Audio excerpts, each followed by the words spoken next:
Sketches of the Fair Sex in All Parts of the World, by Anonymous. Chapter 4. Woman in Savage Life. Man, in a state of barbarity, equally cruel and indolent, active by necessity, but naturally inclined to repose, is acquainted with little more than the physical effects of love, and having none of those moral ideas which only can soften the empire of force, he is led to consider it as his supreme law, subjecting to his despotism those whom reason has made his equals, but whose imbecility betrayed them to his strength. Cast in the lap of naked nature, and exposed to every hardship, the forms of women in savage life are but little engaging. With nothing that deserves the name of culture, their latent qualities, if they have any, are like the diamond, while enclosed in the rough flint, incapable of showing any lustre. Thus destitute of everything by which they can excite love or acquire esteem, destitute of beauty to charm or art to soothe the tyrant man, they are by him destined to perform every mean and servile office.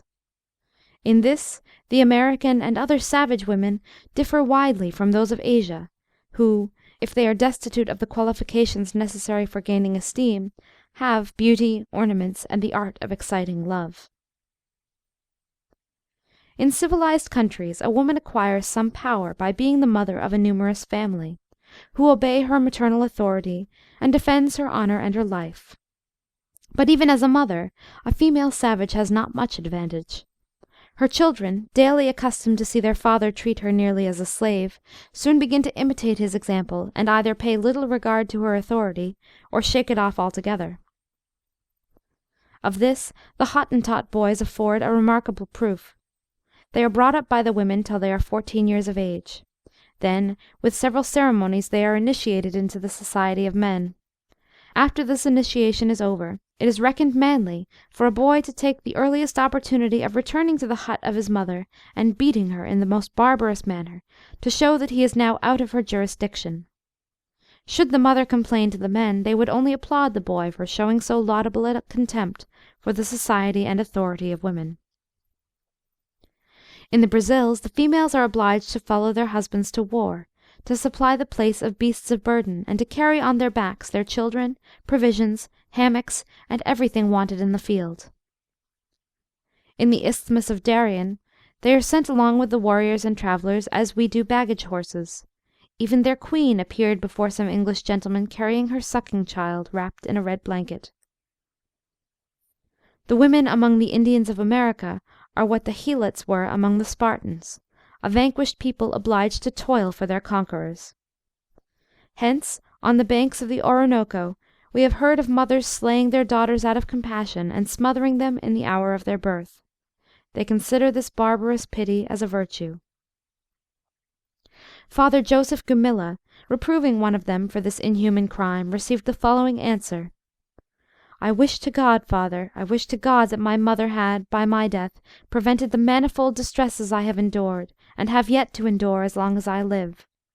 Had she kindly stilled me in my birth, I should not have felt the pain of death, nor the numberless other pains to which life has subjected me. Consider, Father, our deplorable condition. Our husbands go to hunt with their bows and arrows, and trouble themselves no farther.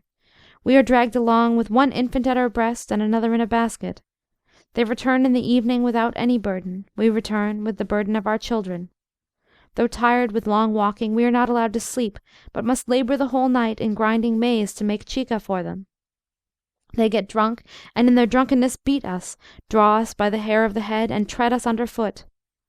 A young wife is brought upon us and permitted to abuse us and our children. What kindness can we show to our female children, equal to that of relieving them from such servitude, more bitter 1,000 times than death? I repeat again, would to God my mother had put me underground the moment I was born." "The men," says Commodore Byron, in his account of the inhabitants of South America, "exercise a most despotic authority over their wives, whom they consider in the same view they do any other part of their property, and dispose of them accordingly. Even their common treatment of them is cruel. For though the toil and hazard of procuring food lies entirely on the women, yet they are not suffered to touch any part of it until the husband is satisfied, and then he assigns them their portion, which is generally very scanty, and such as he has not a stomach for himself. The Greenlanders, who live mostly upon seals, think it sufficient to catch and bring them on shore, and would rather submit to starve than assist their women in skinning, dressing, or dragging home the cumbrous animals to their huts. In some parts of America, when the men kill any game in the woods, they lay it at the root of a tree, fix a mark there, and travelling until they arrive at their habitation, send their woman to fetch it, a task which their own laziness and pride equally forbid. Among many of the tribes of wandering Arabs, the women are not only obliged to do every domestic and every rural work, but also to feed, to dress, and saddle the horses for the use of their husbands. The Moorish women, besides doing all the same kinds of drudgery, are also obliged to cultivate the fields, while their husbands stand idle spectators of the toil, or sleep inglorious beneath a neighbouring shade. In Madura, the husband generally speaks to his wife in the most imperious tone, while she, with fear and trembling, approaches him, waits upon him while at meals, and pronounces not his name, but with the addition of every dignifying title she can devise. In return for all this submission, he frequently beats and abuses her in the most barbarous manner.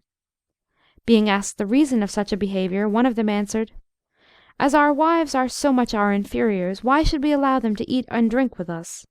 Why should they not serve us with whatever we call for, and afterwards sit down and eat up what we leave? If they commit faults, why should they not suffer correction?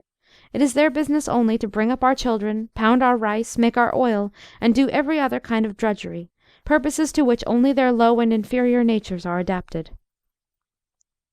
The Circassian custom of breeding young girls, on purpose to be sold in the public market to the highest bidder, is generally known. Perhaps, however, upon minute examination, we shall find that women are, in some degree, bought and sold in every country, whether savage or civilized. Eastern women. The women of the East have, in general, always exhibited the same appearance. Their manners, customs, and fashions, unalterable like their rocks, have stood the test of many revolving ages. Though the kingdoms of their country have often changed masters, though they have submitted to the arms of almost every invader, yet the laws by which their sex are governed and enslaved have never been revised nor amended. Had the manners and customs of the Asiatic women been subject to the same changes as they are in Europe, we might have expected the same changes in the sentiments and writings of their men. But as this is not the case, we have reason to presume that the sentiments entertained by Solomon, by the apocryphal writers, and by the ancient Brahmins are the sentiments of this day. Though the confinement of women be an unlawful exertion of superior power, yet it affords a proof that the inhabitants of the East are advanced some degrees farther in civilization than mere savages, who have hardly any love, and consequently as little jealousy. This confinement is not very rigid in the empire of the Mogul. It is perhaps less so in China, and in Japan hardly exists. Though women are confined in the Turkish Empire, they experience every other indulgence. They are allowed, at stated times, to go to the public baths. Their apartments are richly, if not elegantly, furnished. They have a train of female slaves to serve and amuse them, and their persons are adorned with every costly ornament which their fathers or husbands can afford. Notwithstanding the strictness of confinement in Persia, their women are treated with several indulgences. They are allowed a variety of precious liquors, costly perfumes, and beautiful slaves. Their apartments are furnished with the most elegant hangings and carpets, their persons ornamented with the finest silks, and even loaded with the sparkling jewels of the East. But all these trappings, however elegant, or however gilded, are only like the golden chains sometimes made use of to bind a royal prisoner. Solomon had a great number of queens and concubines, but a petty Hindu chief has been known to have 2,000 women confined within the walls of his harem, and appropriated entirely to his pleasure. Nothing less than unlimited power in the husband is able to restrain women so confined from the utmost disorder and confusion. They may repine in secret, but they must clothe their features with cheerfulness when their lord appears. Contumacy draws down on them immediate punishment. They are degraded, chastised, divorced, shut up in dark dungeons, and sometimes put to death. Their persons, however, are so sacred that they must not in the least be violated, nor even be looked at by anyone but their husbands. This female privilege has given an opportunity of executing many conspiracies. Warriors, in such vehicles as are usually employed to carry women, have been often conveyed, without examination, into the apartments of the great, from whence, instead of issuing forth in the smiles of beauty, they have rushed out in the terror of arms, and laid the tyrants at their feet. No stranger is ever allowed to see the women of Hindustan, nor can even brothers visit their sisters in private. To be conscious of the existence of a man's wives seems a crime, and he looks surly and offended if their health is inquired after. In every country, honor exists in something upon which the possessor sets the highest value. This, with the Hindu, is the chastity of his wives, a point without which he must not live. In the midst of slaughter and devastation throughout all the East, the harem is a sanctuary. Ruffians covered with the blood of a husband shrink back with veneration from the secret apartment of his wives. At Constantinople, when the Sultan sends an order to strangle a state criminal and seize on his effects, the officers who execute it enter not into the harem, nor touch anything belonging to the women. Every Turkish seraglio and harem has a garden adjoining to it, and in the middle of this garden a large room, more or less decorated according to the wealth of the proprietor. Here the ladies spend most of their time, with their attendant nymphs around them, employed at their music, embroidery, or loom. It has long been a custom among the grandees of Asia to entertain story-tellers of both sexes, who, like the bards of ancient Europe, divert them with tales and little histories, mostly on the subject of bravery and love. These often amuse the women, and beguile the cheerless hours of the harem by calling up images to their minds which their eyes are forever debarred from seeing. All their other amusements, as well as this, are indolently voluptuous. They spend a great part of their time in lolling on silken sofas, while a train of female slaves, scarcely less voluptuous, attend to sing to them, to fan them, and to rub their bodies, an exercise which the Easterns enjoy with a sort of placid ecstasy, as it promotes the circulation of their languid blood. They bathe themselves in rose-water and other baths, prepared with the precious odours of the East. They perfume themselves with costly essences, and adorn their persons, that they may please the tyrant with whom they are obliged to live. End of section 4. Reading by Bologna Times. Sketches of the Fair Sex in All Parts of the World by Anonymous. Chinese Women. Of all the other Asiatics, the Chinese have, perhaps, the best title to modesty. Even the men wrap themselves closely up in their garments, and reckon it indecent to discover any more of their arms and legs than is necessary.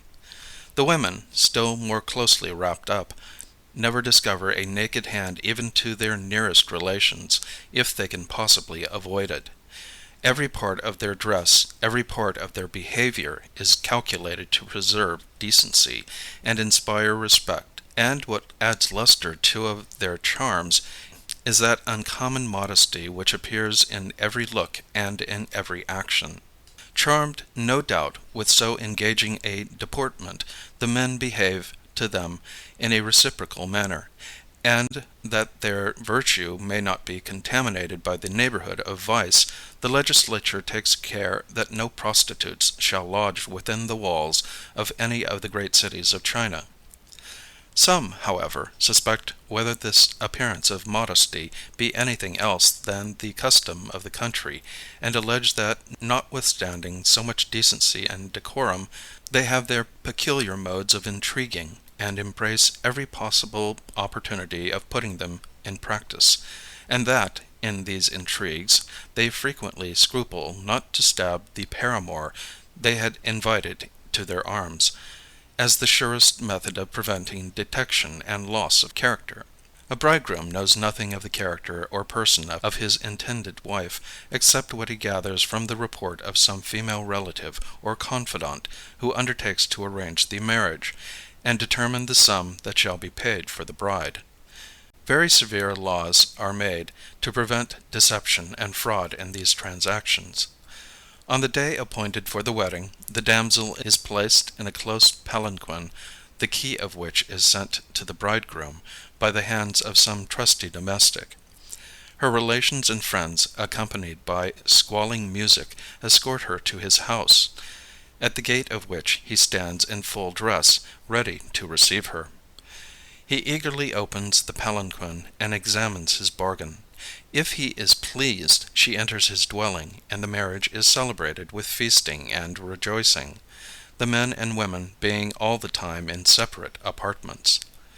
If the bridegroom is dissatisfied, he shuts the palanquin and sends the woman back to her relations, but when this happens, he must pay another sum of money equal to the price he first gave for her. A woman who unites beauty with accomplishments brings from 400 to 700 louis d'ors. Some sell for less than 100. The apartments of the women are separated from those of the men by a wall at which a guard is stationed. The wife is never allowed to eat with her husband. She cannot quit her apartments without permission, and he does not enter hers without first asking leave. Brothers are entirely separated from their sisters at the age of 9 or 10 years. African women.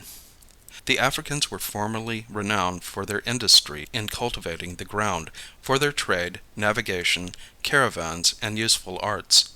At present they are remarkable for their idleness, ignorance, superstition, treachery, and above all, for their lawless methods of robbing and murdering all the other inhabitants of the globe. Though they still retain some sense of their infamous character, yet they do not choose to reform. Their priests, therefore, endeavor to justify them by the following story. Noah, say they, was no sooner dead than his 3 sons, the first of whom was white, the second tawny, and the third black, having agreed upon dividing among them his goods and possessions, spent the greatest part of the day in sorting them, so that they were obliged to adjourn the division till the next morning. Having supped and smoked a friendly pipe together, they all went to rest, each in his own tent. After a few hours' sleep, the white brother got up, seized on the gold, silver, precious stones, and other things of the greatest value, loaded the best horses with them, and rode away to that country where his white posterity have been settled ever since. The tawny, awakening soon after, and with the same criminal intention, was surprised when he came to the storehouse to find that his brother had been beforehand with him, upon which he hastily secured the rest of the horses and camels, and loading them with the best carpets, clothes, and other remaining goods, directed his route to another part of the world, leaving behind him only a few of the coarsest goods, and some provisions of little value. When the third, or black brother, came next morning, in the simplicity of his heart, to make the proposed division, and could neither find his brethren, nor any of the valuable commodities, he easily judged they had tricked him, and were by that time fled beyond any possibility of discovery. In this most affected situation, he took his pipe, and begun to consider the most effectual means of retrieving his loss, and being revenged on his perfidious brothers. After revolving a variety of schemes in his mind, he at last fixed upon watching every opportunity of making reprisals on them, and laying hold of and carrying away their property as often as it should fall in his way, in revenge for that patrimony of which they had so unjustly deprived him. Having come to this resolution, he not only continued in the practice of it all his life, but on his death laid the strongest injunctions on his descendants to do so to the end of the world. Some tribes of the Africans, however, when they have engaged themselves in the protection of a stranger, are remarkable for fidelity. Many of them are conspicuous for their temperance, hospitality, and several other virtues. Their women, upon the whole, are far from being indelicate or unchaste.